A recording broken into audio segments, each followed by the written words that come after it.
चलिए बताइए आप, पकड़िए। रेमर-टिमेन रिएक्शन बताना है। जब फिनॉल की प्रतिक्रिया जब फिनॉल की प्रतिक्रिया एक्वस KOH के साथ की जाती है तब सेलिसाइल एल्डिहाइड का निर्माण होता है। एल्डिहाइड बनने की प्रक्रिया को रेमर-टिमेन रिएक्शन कहा जाता है। फिर से कहिए। जब फिनॉल की प्रतिक्रिया एक्वस KOH के साथ की जाती है। गलत है। जब फिनॉल की प्रतिक्रिया क्लोरोफॉर्म से एक्वस KOH के साथ की जाती है तब सेलिसाइल एल्डिहाइड का निर्माण होता है। सेलिसाइल एल्डिहाइड का निर्माण होता है और इस प्रकार एल्डिहाइड बनने की प्रक्रिया को रेमर-टिमेन रिएक्शन कहा जाता है। Hoffmann bromide reaction. जब एमाइड की प्रतिक्रिया Br2 से एक्वस KOH के साथ की जाती है तब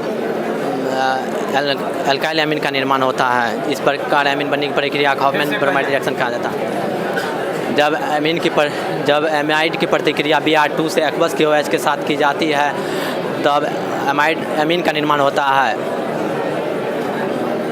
इस प्रकार एमीन बनने की प्रक्रिया को हॉफमैन ब्रोमाइड रिएक्शन कहा जाता है। बैठिए, बताइए आप, पकड़िए। कांच को अतिशीतित द्रव्य माना जाता है, क्यों?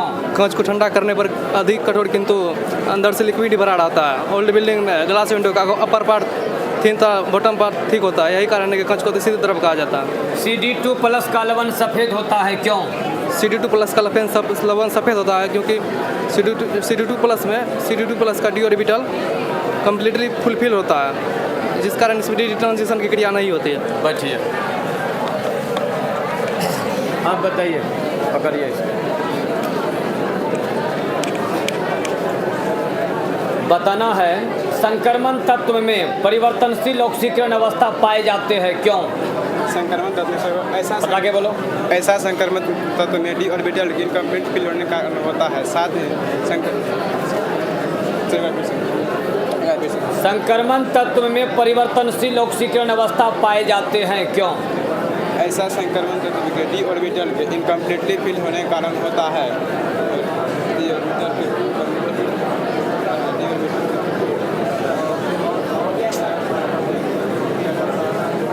चलो, नहीं याद। रेमर-टिमेन रिएक्शन किसे कहते हैं? जब फिनॉल की प्रतिक्रिया क्लोरोफॉर्म से एक्वस KOH के साथ की जाती है तब सेलिसाइल एल्डिहाइड का निर्माण होता है। इस प्रकार एल्डिहाइड बनने की प्रक्रिया को रेमर-टिमेन रिएक्शन कहा जाता है। बैठो, आप बताइए जी। चलिए, इसको पकड़िए। आपको बताना है फ्रैंकल दोष किसे कहते हैं? किसी भी कोलाइड सॉल्यूशन से डिमोकोलाइड फ्रैंकल डिफेक्ट जोर से बोलना है। किसी भी कोलाइड सॉल्यूशन को डिमोकोलाइड से पास किया जाता है उसमें कौन से फ्रैंकल डिफेक्ट में कोलाइड सॉल्यूशन ले लिए।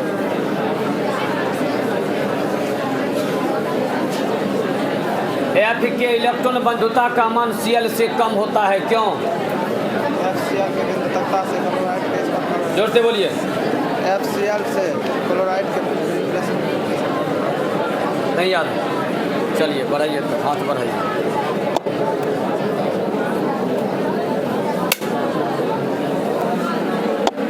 हाँ जी, उसको कहिए, बताइए आप,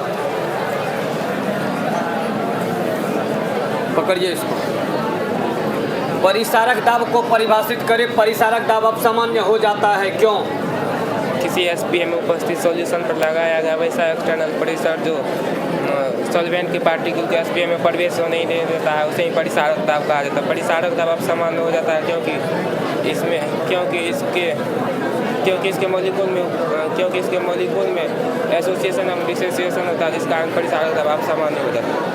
स्टैंडर्ड इलेक्ट्रॉन पोटेंशियल किसे कहते हैं? 25 डिग्री सेल्सियस टेम्परेचर एवं 1 atm प्रेशर पर